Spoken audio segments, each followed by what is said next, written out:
Tonight's episode can be seen again on Saturday evening at 9:25, and hopefully all those tantalising loose ends will be neatly tied in the final part of the mystery next Wednesday at the same time, 9:25.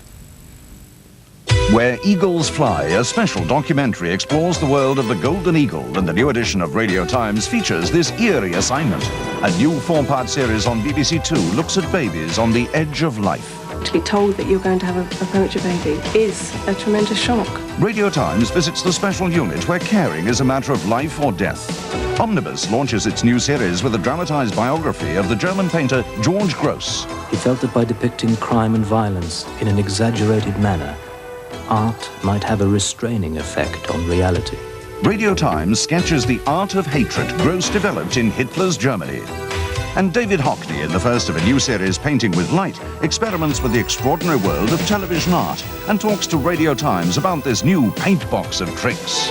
Seems to me what this is all about is these wonderful colours that you don't normally see. David Hockney adding a splash of colour to the new edition of Radio Times.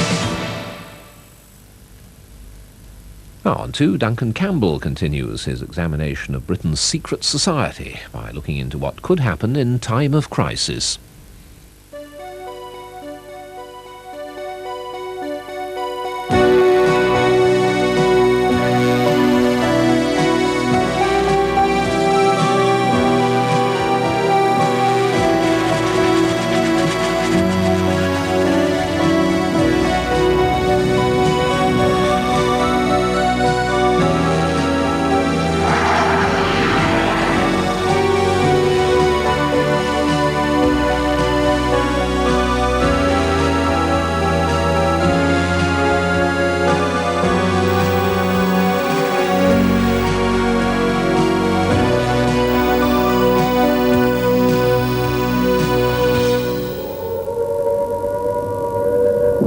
If there's a crisis like 1939 again, Britain will be controlled by new emergency laws.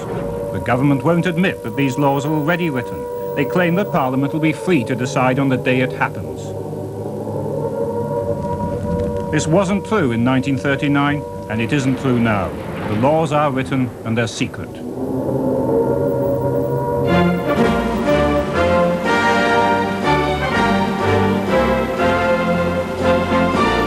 The new laws have to provide for the needs of US military forces who are already stationed in Britain or who'd be deployed here in a crisis. What once happened in 2 years now will be over in 10 days. There'll be major demands on civilians from the very beginning. It's more than 20 years since NATO planners decided that any future conflict could not be an all-or-nothing nuclear war over in a few hours. So the new NATO strategy has made the extensive use of civil resources vital to military mobilization. But Whitehall's opted not to discuss the implications. In secret, though, they've agreed dozens of plans for resources to be allocated to meet the US requirement. It's absolutely critical. There is no question, but it is one of the major wartime tasks of the United Kingdom is to be ready to receive massive amounts of material and personnel and to move them efficiently into the combat zone. The US Air Force itself, in official evacuation plans for US bases in Britain, says, "Here in England, we're in the front lines where the action is." The last time Britain was in the front lines was September 1939. This morning, the British ambassador in Berlin handed the German government a final note. Shortly before war was declared, a secretly written Emergency Powers Act was suddenly produced by the government and rushed through Parliament. It gave the government authority to take over any resources it needed, conscript labour and imprison people it regarded as dangerous. There was no time for Parliament to scrutinise the terms of the new laws. That no such undertaking has been received, and that consequently this country is at war with Germany. A few months into the war, the new laws were found to be too severe, so Parliament quickly reduced the government's special powers. The new laws are only partly based on what happened last time. Well, it seems as though a lot of the basic provisions are obviously similar. and draw on experience from the Second World War. But in many cases they seem to go a lot further and envisage much more sweeping powers for the government, particularly in a time of real crisis, of going far beyond powers that were taken in the 1940s. Just as in the 40s, thousands of American troops would be coming to Britain, but much more quickly, needing more from us. 15 years ago, secret negotiations began on the Americans' requests. Total commitment. In other words, for every plan we made to reinforce and resupply, there had to be host facilities to receive the material, transship it, secure it, protect it, so that it was expected that every host nation was going to meet all of those requirements fully and promptly. That sort of requirement can't be met without new legal powers. So at the Home Office, special official committees on home defence have recently been supervising the preparation of the new war laws.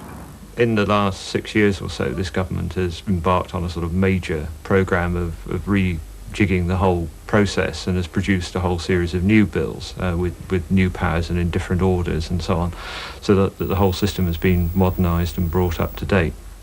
On the 15th of October 1983, this senior civil servant was given a special assignment in the Home Office. Last year, Peter Harvey finished writing regulations to implement the new emergency laws. But Parliament isn't allowed to know. When MP Archie Kirkwood asked about Mr. Harvey's work, all the Home Secretary would say was that, "I do not think it is helpful to discuss the contribution of individual officers." So we checked the Home Office's internal directory, which MPs aren't allowed to have. Mr. Harvey's there as a legal consultant performing special duties with F6 Division.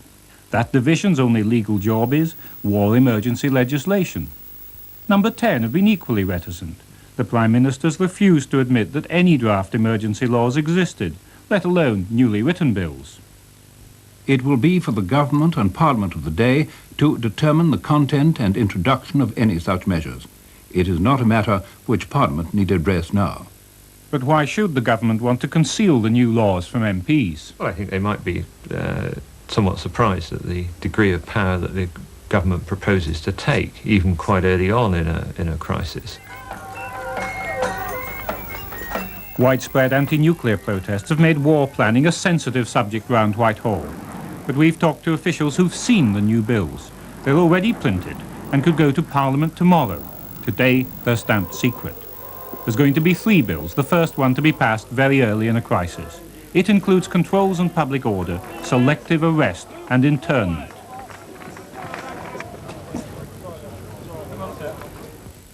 Members of some army units have already been trained to run internment camps. It did actually quite shock me to quite a large extent, because I'd never ever realised that was the type of thing that the TA was going to be used for. One type of internment camp was to hold suspected saboteurs. An island on the south coast had quite another role. This was a different type of internment camp. It was more for a mass of people, not for individuals. What kind of British people were supposedly being picked up in this exercise? Obviously people such as pacifists, politicos, etc. were major targets. They were people that would be singled out for special treatment. Were you under any doubt that this was a dry run for the internment of British civilians? Absolutely no doubt about it at all. That's what shocked me about it. A full list of designated essential service routes is posted outside your local authority headquarters. The first 2 new emergency powers bills provide for controls on transport and movement by the public, at a time when many people could desperately be trying to move to areas they thought safer. The laws are intended to control not just panic, but dissent as well. We're trying to get across to relatives in Lincolnshire. Not this way, you're not. Essential service is only this road. You'll have to find another route, I'm afraid. Well, that's bloody ridiculous. You can't just stop people like that. Essential service routes include major trunk roads through almost every British city. The name's recently changed, and now it's just effective traffic management. The government may not close roads completely, but police are still told to keep refugees off. If I were you, I'd go home and sit tight. That's what they're advising people to do. Fred's is fiction, but plans to keep motorways free for priority military operations are fact. Much of the urban population would be penned in and forced to stay put, with little hope of escape. One important escape route from the city of Glasgow leads north to the banks of Loch Lomond. But there's something about these famous banks that make this an area affected by yet another aspect of the secret new laws.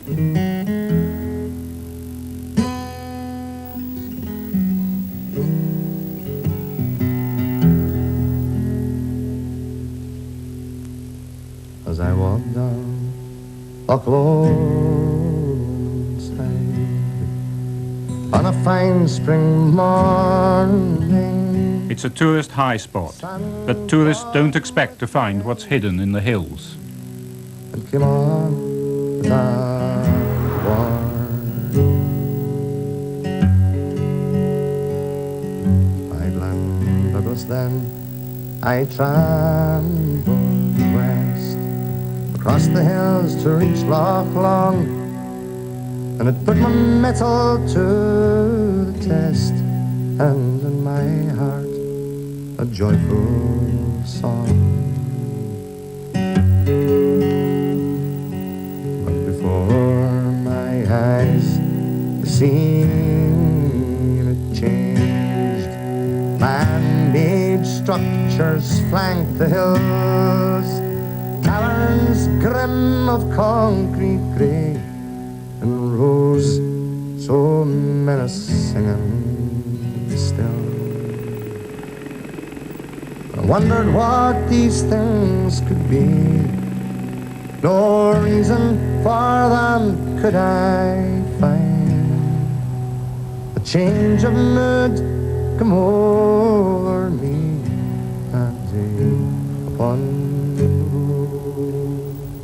Emergency powers, stage 1. All the land you've seen would be designated as ground defence areas. The whole areas around military bases, airfields and so on would almost be put under military control, in which they'd be able to clear areas in order to defend them. And these could extend for some miles around the bases, in which the people living in the area will effectively be under military control. If a house was in the way of a line of fire or something in defending the base, then it would be pulled down. For the first time last year, the government admitted its plans for ground defence areas, GDAs. They would be the area associated with the tactical plan for defending a base. Each vital installation has an individual GDA tailored to its needs and the local geography. But who'll take charge in these special areas? In a crisis, boundaries between police and military responsibilities could get a little blurred. Should they be controlled by civil police or soldiers? If so, British or American? Officially, British laws and British police are in sole charge at all times. They should normally enforce the emergency laws. That's called the primacy of the police. But would this concept really work? Obviously the military are going to have sweeping powers to do more or less as they want to do, and that's going to be seen as the main priority. And peacetime legal constraints, I think, are probably going to take second place. Although the Americans are subject to British law, they're actually tried by American courts, so to some extent they are outside the British legal system. This convoy's carrying British nuclear weapons. But during protests at the American nuclear store at Greenham Common, a ring of British troops and police were used to keep American forces and British protesters apart. But in a real crisis, would protesters be handled so gently? I think it would be total resistance, total demand on the British government that any interference be suppressed immediately and completely. If there were such a resistance and the United Kingdom police could not cope? I'm sure that they would call upon the U.S. forces to assist in the maintenance of order and security around our military bases and in our logistics support facilities. I think if in fact that the protests got to the point of where there was actually insurrection or actual violence between the NATO military forces and the local population, then clearly American military commanders have the authority to use deadly force in the protection of their military assets. I would have thought under these conditions something approaching martial law would have to take place, and the police are certainly not equipped for that. How would the dispute as to the use of resources between US military requirements and British civilian requirements be resolved in this extreme crisis situation. But the way they're always resolved, actually, I mean, the civilian requirements would come second. I think that's obviously... Always? Well, it did last time. I don't see why this should change.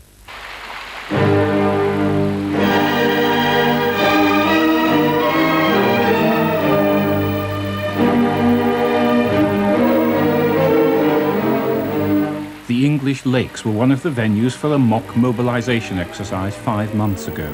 The exercise tested the emergency laws for the first time. Thousands of refugees fled from Liverpool to the lakes, tramping for miles in the hope of finding food and shelter in Cumbria. But with the lakeland tourist industry closed down for winter, there wouldn't be food reserves to support hordes of unwelcome incomers, and that had caused public order problems, to say the least. Thousands of US troops poured into Manchester Airport and Liverpool docks. These became enemy targets and were heavily bombed. So the exercise anticipated that stage 2 of emergency powers had been reached. Civilian planes, like shipping and surface transport, would all be directed from a secret national coordination center. During the exercise, a special government regional emergency committee was set up in this government office block in Manchester. For 2 days in November, this was a mini Whitehall ruling the whole of northwestern England.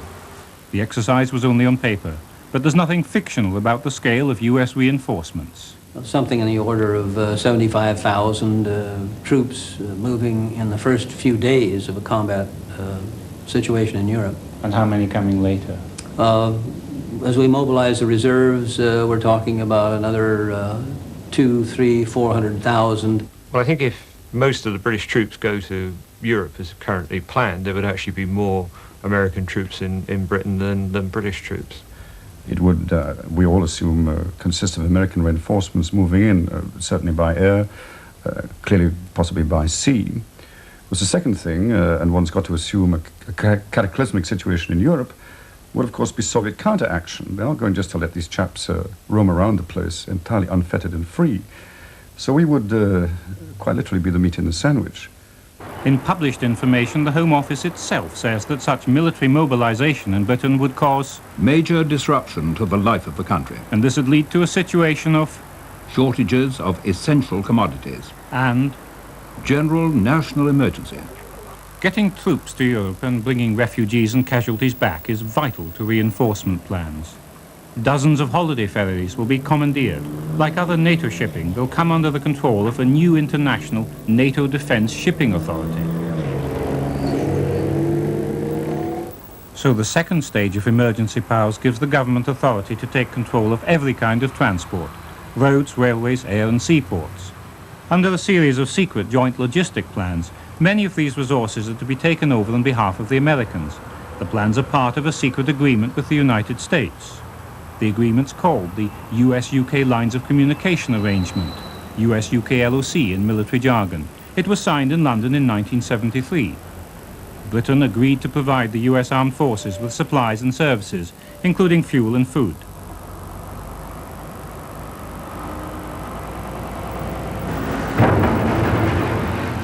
The plans cover everything that the US military can't conveniently bring with them.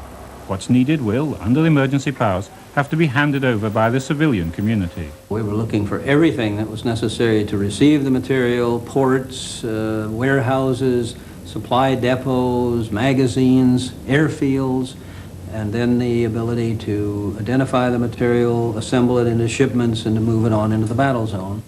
But the arrangement was secret from Parliament for 13 years, until disclosures 2 years ago. Then, for the first time, the 1986 Annual Defence White Paper gave details of the arrangement. It's part of a new NATO concept called Host Nation Support.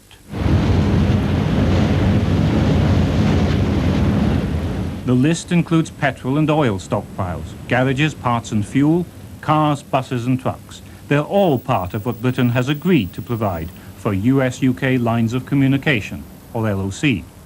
Rationing schemes will be introduced to control civilian use of food and important commodities.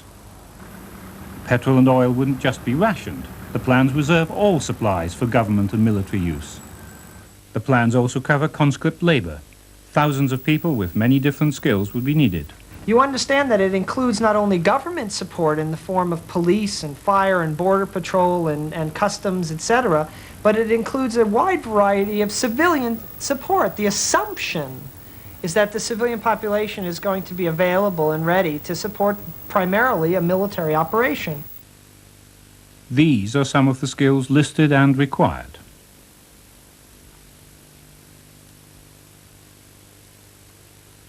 You may have a very good job in London working at the stock exchange or at, what's the big department store? Harrods, and suddenly find yourself in a work battalion assigned to the docks or assigned to an airport as a cargo handler. There's going to be requisition of labor probably as early as reinforced alert and certainly uniformly applied in general alert or conditions of war. The employment department's already made plans to identify those with the necessary skills. Kenneth Clark, Paymaster General, said, "As part of the arrangement, the United Kingdom has agreed to take steps to try to ensure that their requirements for civilian manpower support are met. Detailed planning and support of the arrangement is classified." I can imagine the political consequence of detailing the planning considerations for requisitioning labor in time of war. It's not a requirement that many of us want to think about in peacetime and would not accept, I believe, peacefully or quietly. Burton Wood U.S. Army Base near Warrington. Not just a warehouse, but the biggest warehouse in Britain, holding stocks to equip entire army divisions. Amongst the Burton Wood stockpile are 2 prefabricated 1,000-bed mobile hospitals for the U.S. Army. Inside acres of wooden crates are all the parts needed to assemble them.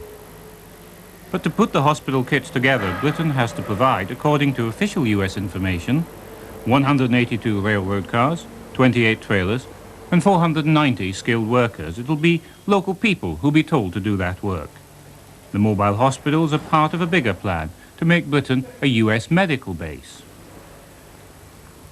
In fighting in a theater, and the United States specializes in fighting in somebody else's theater, the object is to keep our people there as long as we can, to restore their health if they're injured, and to restore them to the combat forces as quickly as possible.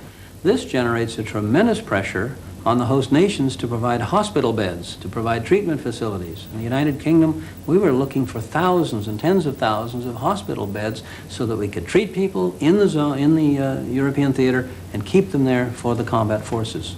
As long as they're in the theater, as soon as they're well, restored to duty, as we say, they go into combat. Stob Hill Hospital, Glasgow, part of the National Health Service. It's one of 3 hospitals in Scotland and about 30 in Britain, covered in the secret US-UK medical plans. The hospitals concerned are important to local emergency plans for civilian casualties. But the NHS emergency planner for this area has never been told what had happened. He just had rumours. There is a certain amount of knowledge of that, yes. But it's in a very vague sort of position as far as we're concerned. But Dr. Wilson hadn't even heard rumours that a second major hospital in his area was in the secret medical deal. Behind his back, the government also offered the United States the large Garth Naval General Hospital. Other hospitals would be provided by the Americans themselves. One of 3 such hospitals in Scotland is at Arbroath on the east coast. The US Navy will build its own 1,500-bed reserve hospital there. This old Gloucestershire airfield now accommodates one of a network of such US military reserve hospitals. Although they store millions of pounds worth of medical and surgical equipment, they're not to be used in peacetime by either British or American patients. And in a crisis, patients in civilian hospitals would just be sent home. The effect on civilian hospital care is this: that the big infirmaries would be basically dealing with military casualties and would not be dealing with civilian, ordinary type of illnesses that they're normally dealing with at present time. All over the country, health service planners have been put in the same position. It's government policy not to tell them which of many large hospitals have been secretly earmarked to meet US requirements. But should healthcare planners not be told which of their hospitals are committed to US military casualties? I suppose we would. Yes, it would to some extent be helpful, yes. This is how Health Minister Ray Whitney explained the medical aspects of the US-UK arrangement to MPs last year. Plans will be incorporated in those for the National Health Service as a whole in time of crisis or war. That's Whitehall speak for saying that the individual parts of the health service, its regional administrators, are not being told. So all the details of the US-UK lines of communication arrangement are still secret from Parliament, and even from those in government who need to know. The Secretary of State for Defence between 1974 and 1976, Roy Mason, told us that he was never informed about the agreement. His successor, Lord Mully, was aware that an arrangement had been made, but he wasn't told about plans to be based on it. That's all the more remarkable when it's noted that the parallel agreements with West Germany are public documents. This is the British-German Host Nation Support Agreement. The parallel US-German treaty reports exactly and publicly how nearly 93,000 German civilians will work in support of US forces. So outside Britain, the existence of host nation support plans has almost always been a matter of public record. Britain's almost unique in NATO in having kept its emergency laws secret. 14 out of 15 other NATO nations have debated such laws and put them on the statute book. We're very worried that the government haven't disclosed plans for the next round of emergency legislation which they may introduce, because it is now that Parliament ought to be saying, well, is this really the best way of going about it? And it's now that we ought to be debating it, because during the Second World War a lot of miscarriages of justice happened to a lot of innocent people. So it's now that Parliament needs to be looking at that legislation, deciding whether the safeguards are there, deciding whether it's necessary or even if it should be tightened up. The bills exist in draft form already, and under pressure of time and so on, that's what's likely to be introduced, and Parliament's going to be under pressure to pass these bills rapidly, and the amount of discussion is going to be very limited. And so in effect, what's being decided now inside Whitehall is what is almost certainly going to happen. Do you think it's necessary to keep all aspects of war emergency legislation secret? The answer, if you say all aspects, I mean, the answer is no, because manifestly a lot of them are not secret. I mean, on the whole, in a democracy, we ought, I think, to try and carry the people along with us. Our democracies depend upon the willingness of the informed citizen to support the plans and objectives of the leadership. Now, if the plans and objectives are not ones that the citizens will support, they ought to have the information to assess the situation and reach that judgment intelligently. Horse Guards Parade, London, is where one day this story might end. It's a magnet where tourists now happily gather by the score. But if we ever reached Emergency Power Stage 3, there'd be a much more solemn and serious gathering here. The final bill is passed presumably just before a nuclear attack, which gives the government virtually powers to run the country as it sees fit, virtually winding up everything as we know it. There would be special courts with powers to try people and indeed sentence them to death. Until a nuclear attack is judged imminent, civil servants are all supposed to be at their desks in Whitehall offices a few yards away.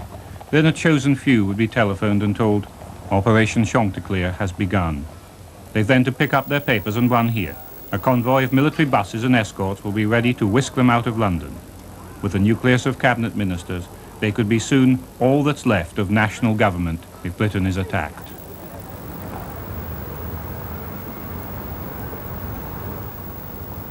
Then, with London emptying and in disarray, and the government itself buried under the English countryside, no one really expects that Parliament will meet to pass the third pre-nuclear attack bill.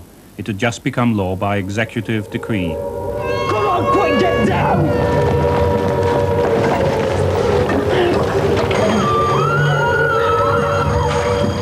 For most of Britain, there'd be nowhere to hide from a nuclear attack.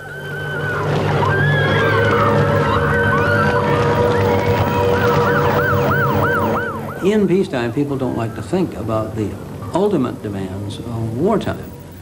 I'm sure that there's a conscious decision to avoid any public discussion of these implications of our war plans. And just let's keep it secret. Just not bring it up. We're not keeping a secret, we're just not disclosing it for public discussion.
Next Wednesday at 10:20, Duncan Campbell turns detective to report on the outlook, accountability and hidden influence of the Association of Chief Police Officers, which represents 280 of our most senior policemen. In 5 minutes, Newsnight. This is BBC Two. Then now follows a party political broadcast by the Labour Party.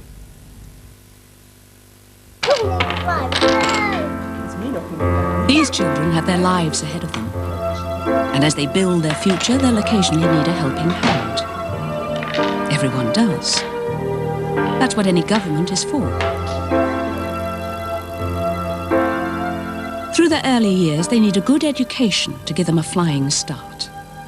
As they grow older, they'll need the health service, perhaps when they have children of their own, or less happily when sickness strikes. And then there's old age itself, when you'll surely deserve help from the government, so that you're warm, so that you're not lonely, so that you are safe. The Tories, of course, will be your friend while everything's going your way, and if you can afford to pay.